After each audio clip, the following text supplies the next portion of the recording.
Today we celebrate St. Martin the First, Pope and Martyr.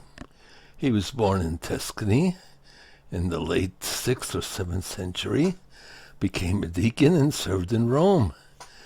Pope Theodore I chose him as a representative to the emperor in Constantinople during a period of controversy. The dispute in which Martin became involved was over Christ's human nature. Although the Church had always acknowledged the eternal Son of God as becoming man within history, some Eastern bishops continued to insist that Christ's human nature was not entirely like that of other human beings.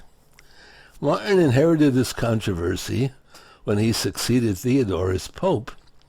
At the Lateran Council of 649, he followed his predecessor's lead in condemning Pyrrhus' successor, Patriarch Paul II.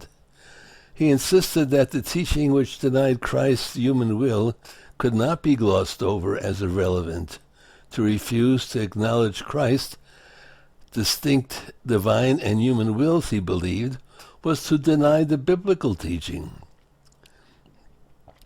In 653, the emperor sought to silence Pope Martin, this time by sending a delegation to capture him. A struggle ensued, and he was taken to Constantinople before being exiled to the island of Naxos for a year. Those who tried to send help to the exiled pope were denounced as traitors. Eventually, he was brought back to Constantinople as a prisoner and sentenced to death. The popes appointed executioners, stripped him of his clothes, and led him through the city before locking him in a prison with a group of murderers. He was beaten so severely that he appeared to be on the verge of death. At the last moment, however, both the Patriarch and the Emperor agreed that the Pope should not be executed. Instead, he was kept in prison before being banished again to an island that was suffering from a severe famine.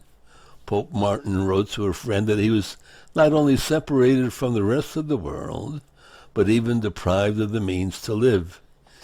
He died in exile in 655, and his relics were later brought back to Rome.